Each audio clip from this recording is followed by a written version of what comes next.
Okay, good evening. My name's Phil, and I'm here to explain how you can make watery grain kefir. Kefir's got a long history. A lot of people are quite familiar with the kefir that's used to make a type of yogurt. Yeah, you may have heard of that. This is from the same family. Years ago, I actually brought in some dairy kefir from Britain, because it's the history of kefir goes back a long way, and apparently the one I brought back was an Afghani culture, and it was meant to have been the same culture that had been used and passed on for something like 1500 years. So it's kind of a very, when I was given it, it was like, this is really precious. And I brought it back into the country, and I won't keep you too long, but I'll tell the story, because I came back in and I had this culture, and I thought, oh, do I just sneak it in? Or so no, look, I'll just tell these guys what I'm doing, and I showed them it, and I had it in a little jar. And the watery grain, the dairy kefir's got, you probably can't see these on the camera, but we will in a while. These are quite big grains, or rocks even, pebbles. The milk dairy based kefir is much smaller. It's like, a lot of people call it a cauliflower culture. So it's also, if you can get your hands on some, it's a fantastic material, the dairy kefir. You can make like a yogurt with it, and then if you strain that, you get the whey from the yogurt, and what's left makes a really beautiful cheese. And the whey you can use for adding to all sorts of things. If you're making sauerkraut and other sorts of ferments, it really helps the process to get moving along and really gives it some flavour. But anyway, we're on what they call watery grain kefir. If you Google it, there's a ton of material. But I've discovered quite a few things that I haven't seen on there. So anyway, this is the parent material, the mother load. Another thing about this is they believe that this is what was used originally to make ginger beer, or all types of beers, because it's a ferment, it gases, and I use ginger in mine, and it does taste very much like ginger beer. So, ingredients. The mother load, the watery grain kefir itself. This is eggshell. It's dried eggshell. When you've got eggs, I try and use organic if you can, and if not, free range.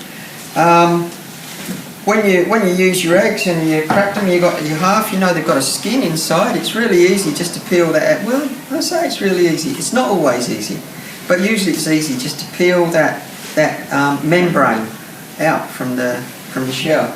You take that out, and then just put them in the oven to sterilise them. You know, if you've already baked some, I usually wait till I'm doing a bake, and then I chuck the eggshells in afterwards. Even when you turn the oven off, is enough to sterilise the eggshells. And then you can either pound them in mortar and pestle, or if I'm not feeling like sitting and meditating on that, I just use a little coffee grinder that I use for all sorts of things to mix up. They're fantastic things. So there's that. I'll leave that there so we're onto it. Bicarb. I got this from Sovereign up the road because it's got no aluminium or any other rubbish in it. Be really careful when using bicarb and ingesting it. A lot of it really isn't good for you, but this is pure bicarb. Good stuff. Molasses, blackstrap. There's all kinds of molasses. I've used all sorts of different kinds. This stuff is really tough. It's actually quite difficult to, well, it's probably really easy to kill, but it's hard to destroy if you're trying to do the right thing by it. You've really got to, you know, be right out of line. So it's a good tough one, like a lot of permaculture species we use. You know, it's really tough. This is I gave this to Lance and Beatrice. When did you come to Sydney? 3 months ago. There you go. Yeah, so this has just been sitting on their fridge. They haven't done anything to it. Which is really good, because this shows how tough it is. It's just been sitting there. It's got all the the produce we're about to put into a fresh one in there, it's just been sitting there, and there was a little fizz then, so it's still actually doing something. And if you're not used to ferments, be careful, but pass that around, it still smells fine. And the mother load in there, and the mother grains will still be perfect. If it smells like that, 3 months just sitting on top of the fridge in a jar, it's fine, you can use it. So, that's that. I just got these from the food table, I didn't bring any myself, but any kind of dried fruit. Basically what you're trying to do is get different kinds, fructose, glucose, sucrose, any of the sugars in there, so that you can really get this to stay really healthy. These grow much bigger and fatter if you put a lot of different types of sugars in there. I've got a bag of white sugar here, which is fine. I like to use Rapadura, or you can use anything basically. Put a bit of honey in, put sugar, and then lemon. I'll show you how that's used. Ginger, and of course, as with a lot of these things, if you've got your own herbs or whatever that you like to put in, you can put those in as well for more flavour. I tend not to with this. I've made a lot of beer over the years and made all sorts of herbal concoctions, some of which have been absolutely amazing and some not so great. But with this, I don't know, I just like the pure lemon and ginger, flavour in the kefir itself. It's got such a unique flavour that I like to leave it like that. But, okay, so we'll start. I'll use this. Now, if you Google this, they'll say don't put anything metal on the culture whatsoever. So I try not to. I think it's a good rule. It's the same for milk-based kefir, same for a lot of ferment products. But I do, and nothing's gone wrong yet. But I think it is a good idea, plastic or wooden. But there's nothing here that's going to serve that. So whatever vessel you've got that you're making, you put about a quarter of what you're going to do is going to be the mother itself. So I'll just fill that to a quarter full without making a mess, I hope. And look at these babies. Look, they're like crystals. They look like quartz or something. They're amazing things. If you can put your mother in the fridge and leave it if you or in the oven. And leave it there like for a really long time. All that happens is that the grains actually reduce in size, but they're still fine. They end up like the size of salt crystals, but they'll grow really quickly once you get it going again. So I'm actually not going to use that because I'm going to make a mess and I'll look really unprofessional. So what I'm going to do is just use this for now. At least you didn't say put your mother in the oven. I did actually. Right in the oven. Yeah. So there we've got like a quarter of the vessel that you're using. The same. I always use glass, but I have used clay as well, glazed clay. But same, just not metal, and especially not aluminium, but just not metal. So there you go. You've got the third of the mother. And I'll put some water in there. Also, as with most of these things, pretty important not to use town water. Get it filtered. They really, just as we don't like some of the gremlins that get put into town water. So yeah, that is an important thing. I haven't even tried it with chlorinated water. I feel I know it'll just... It's tough, but not that tough. Okay, so we've got the mother. I've put some water in there, filtered water. That's not, but that's what we've got here. Okay, what next? And then I just like in that much, I might put that much ginger. But I really like ginger, so like in a jar like that, doing that, I might put, you know, a third of that knob. But if you slice it not too thinly, you can leave that ginger going in there for time after time. Like I've taken it, kind of just continues to take a little bit out of that ginger, so it's not like you have to constantly chuck it out. You know, you taste it after a few times, it's still gingery. So some of that, then and then just put some lemon in, but just lemon slices like that, and the ferment will actually draw the lemon out into the brew. Okay, then You need. no, it's all good. Eggshell. Don't actually see many of the kefir recipes that people have got on Google using this. I've looked into it. There's a lot of minerals in eggshell, and calcium in particular, that really helps the brew and also makes this more of a mineral drink as well. Eggshell is just a really good way of doing it. So in a little batch like that, like this, like I've made a lot there.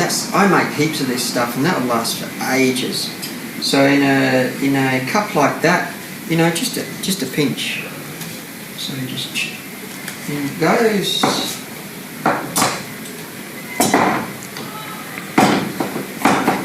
Bicarb, remember, good quality bicarb, not the stuff you just get in the supermarket. I don't know where else you can get it. I just know that you can get it at Suverin, so I assume it's easy to. Health food store. Any health food store does good bicarb. Yeah. So probably about the same as for the eggs. Just a pinch. Yeah. And this just keeps the pH balance, like putting lime, you know, in an acid soil. Just tends to neutralise it.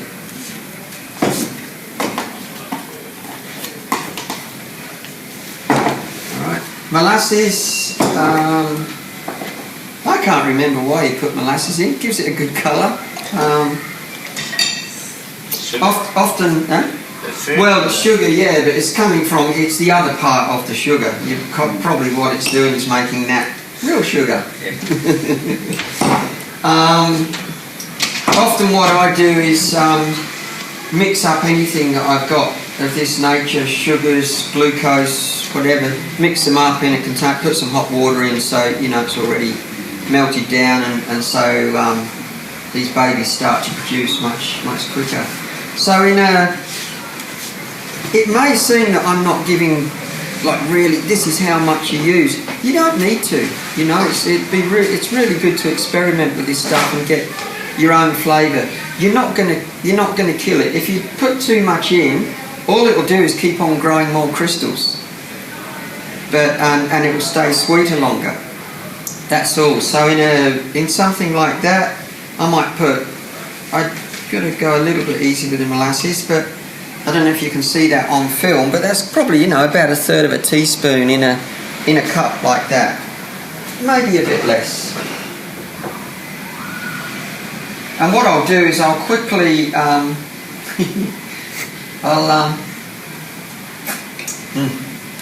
love molasses. We're doing this in a cup. I'll give you some rough guides what you use, for instance, for a jar like that. And Liz and myself are actually making a bucket, like, you know, a 15-litre bucket. But of course it's not all kefir, because a quarter of it is the grain. And once you get a lot, it really starts to grow quickly. This came out of that bucket, and that bucket is full of this, and it didn't take very long. So, you know, as far as, you know, really holding on to your culture, don't worry about it, just give it away, because you're not going to keep up with it. That's why I'm here tonight, just want to get rid of it. Okay, now the sugar. In that I'd probably put You guys don't use sugar much, do you? At all. I can tell. Love made from 2 years ago. Good, aren't you? But sugar is a great product for this. It's no longer sugar. So, you know, that's probably, what, in something like that, maybe, I've probably overdone it, but a teaspoon, yeah, that's heaps too much that I put in. But it doesn't matter. All it will mean is that will just turn into a lot more grain. So, if at first you want to really get your grain going, put more sugar in, get the grain to really expand out so you can have enough to make a heap of it. And then just a piece of dried fruit of any sort. Figs are actually a really good one because what happens is with some of the other dried fruit, it breaks down, like dates for instance, so they tend to become little pieces in it. I haven't had any, you see all these, I don't know if the camera can pick this up, you see all these dark pieces, they're bits of date. Now that they could have been in there for like 6 months and they're still fine, and it's almost preserving them, I don't know, but I tend to use figs because when they really get soaked up and the sugars come out, then just pull them out and eat them, and they're great. Yeah. Oh, that's me. Didn't turn the phone off. Excuse me. Oh, it's private, so.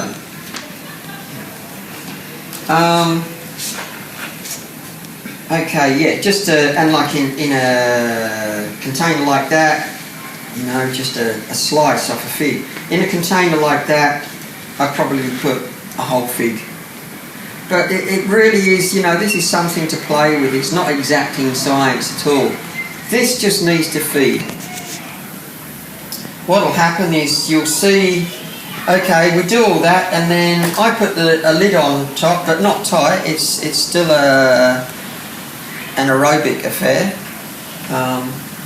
So the air needs to be to it, but you can still put it doesn't need much. It doesn't need much air at all. So you can put the lid on reasonably to stop anything getting in. You don't have to put muslin over or anything. Then just put that in a place somewhere where the temperature is fairly even. It doesn't seem to mind hot or cold. I've come from Queensland, taken it through a summer and it just seemed to grow faster, that's all. And in winter, had it in the same place. Probably the best thing to do is split it up a bit, see, you know, put it in different positions, see where it goes best. I have a feeling that because it's such a robust thing, it's vibrational as well, you know. There'll be certain places where it will really, you know, I like it here. Like planting trees, you know, certain spots are planted trees, they never do it. Okay, so just leave that going. What you'll notice is that you'll start to see some bubbles come out of, as in any ferment. No, it's gas. It's off gassing as part of the waste product. And if you just tap it a bit, you'll start to see more rise. What I do is I use smell and taste mainly. Just, you know, take the lid off. If it still smells really sweet, then it's still got some fermentation to go. Doesn't need to drink it like that if you really like sweet drinks, but you'll be getting a lot of fructose, glucose, etc. The idea is to break all those down into the probiotic. Talking of which, that's the reason we make this. This has got, the last I looked, there was something like 45 different things in this that constituted a probiotic, which is pretty amazing. And the thing is also, when you're drinking it, you know that you're getting it. It's alive. A lot of what people are buying, these powders and that, are very suspect. Half the time there isn't probiotic in there. It's dead. This is very alive. And this doesn't just come from me talking about this. My stomach's been, you know, had little problems with it over the years. Whenever I'm drinking this, just while I remember, it is said, you know, when you first start drinking it, just drink little bits at a time at first. And some people say, be careful how much you drink. I drink litres of the stuff, and it just seems to, I just feel better and better for it. It's just aiding the whole digestive system, keeping it really alive. Was I somewhere else? Did I go off track from something else then? I was talking. I was actually, the process. Did you have tummy upset at one point and only drank that and was that?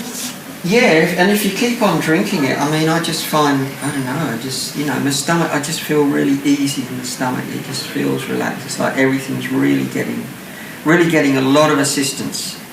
And in this day and age, even if we're eating really healthily, a lot of us have got a history, and our stomachs, whether it be parasites or just a lack of intestinal flora in general, have trouble digesting, even with really good diet. So this is a fantastic aid. Once that's got to where you want it, you then strain it just through I just put it through a plastic strainer. So that I just pour that into I've got a big glass jug, just pour it into there, and from there you can either just put that in the fridge. A really good thing to do with it is just to, if you bottle it, so putting it in bottles like this and keeping it in the fridge, and in the fridge it really does keep well. If you then decant that in there, so you've got no granules, you've just got the article itself. If you put a little bit of sugar in and then cap it up, there'll still be some of this in there in very tiny amounts, and that will be enough to actually make it fizzy, carbonated. And with the ginger and the lemon and everything else, it's gorgeous. I love it to bits. Sometimes I let some of it go more vinegary because it's got a very strong alkalising effect like that, and I don't mind something a bit vinegary with a bit of oomph. But it's just personal taste. And so that's why I say, there's no real recipe for it. It's tough as. Just play with it. But I'll just recap, just for instance, a jar like that, for one person that may be a really good size to keep going. Quarter of the kefir, the product, the granules. Then up to, sort of about here with water. So you'll need some room because you're going to then be putting in ginger, lemons, molasses, eggshell, bicarb. You don't need to put these in. It will still work, but these will have the alkalising effect and the effect of putting minerals into it. Sugar, molasses. I think I've covered everything. And that's it. Cheers. Any questions? How long does it take? Okay.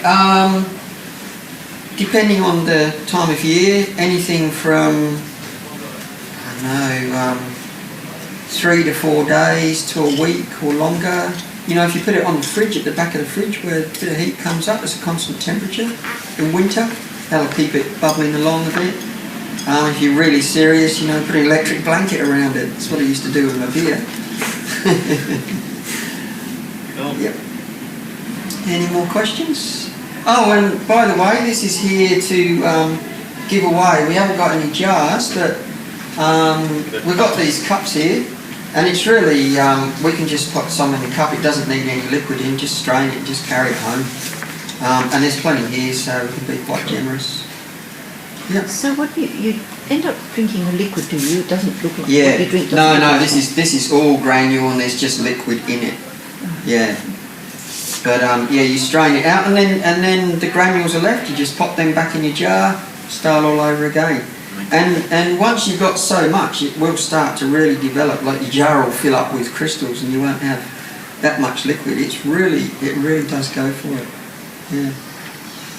Smells good. Yeah. Cool. Yeah. One's a little bit older too. Oh, you do? How are you? Hello. Oh, it's the sunglasses. What did you do? Oh yeah, that's amazing. Oh, that's a great picture. Pretty funky, this thing. Yeah. Well, it's in the hall on the camera, Rick. And our sounds. Hey, cool. Taste test. What's the verdict?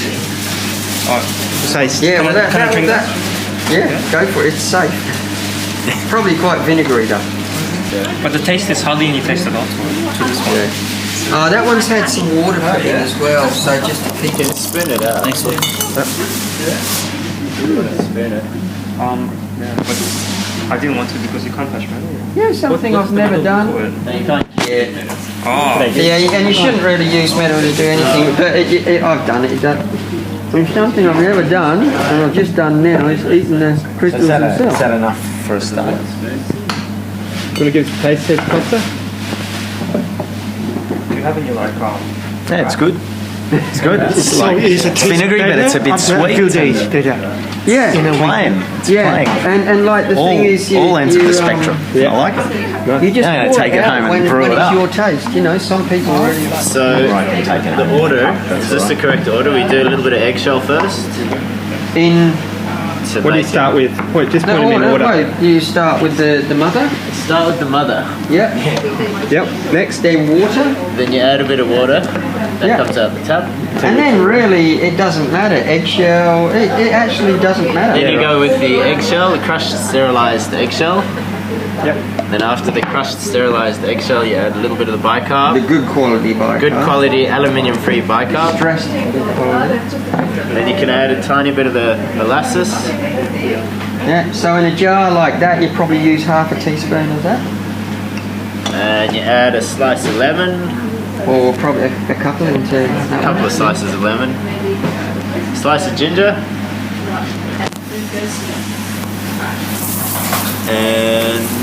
and a spoon, really half a spoon of important, sugar. you've got to have something for it. This is its main food. Yeah. It's a living thing at the end of the day. It's a living thing. Cool. Alright. So you get the, how we doing the food and everything. It becomes quite a, you know, just one of those things that, you know, you go and look after the garden and all that, unless you